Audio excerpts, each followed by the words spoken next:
Vous connaissez tous la formule « fais ce que je dis, pas ce que je fais ». Mais vous êtes-vous déjà demandé ce qu'on voulait vraiment dire par là ? En fait, avec cette phrase, je suis en train d'admettre que je ne fais pas toujours moi-même ce que je dis. En psychologie, on parle de fossé entre les attitudes d'une personne et ses comportements. Et dans les faits, ce fossé peut être énorme. Par exemple, dans une grande étude européenne, publiée l'année passée, on a posé aux répondants 2 questions. À la première, seriez-vous prêt à investir plus d'argent dans l'achat de produits durables, respectueux de l'environnement ? 75% des répondants ont dit oui.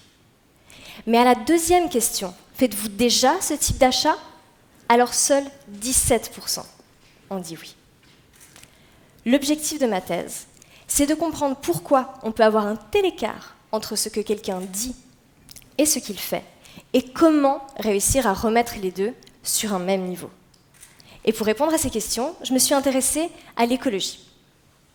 Alors, pour comprendre le comportement d'une personne, il faut s'intéresser aux raisons qui l'ont poussé à agir d'une certaine manière.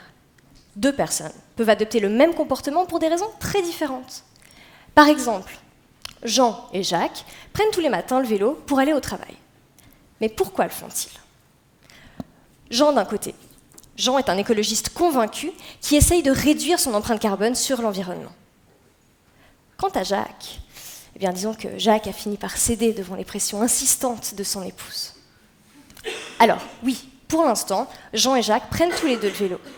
Mais à plus long terme, je prédis qu'ils auront des comportements très différents. Comment est-ce que je peux le savoir ? Eh bien, dans le cadre de ma thèse, j'ai interrogé plus de 3000 personnes sur leurs habitudes écologiques. Et je leur ai fourni un commentaire par rapport à ces comportements.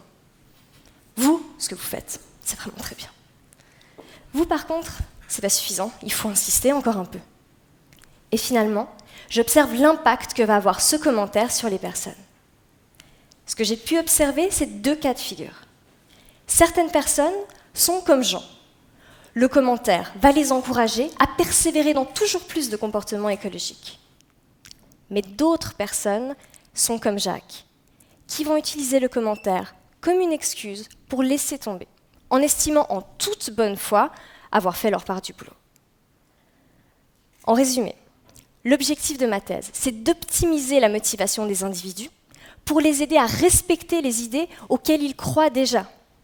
L'enjeu, c'est que vous, que moi, que Jean et que Jacques fassions réellement ce qu'on dit.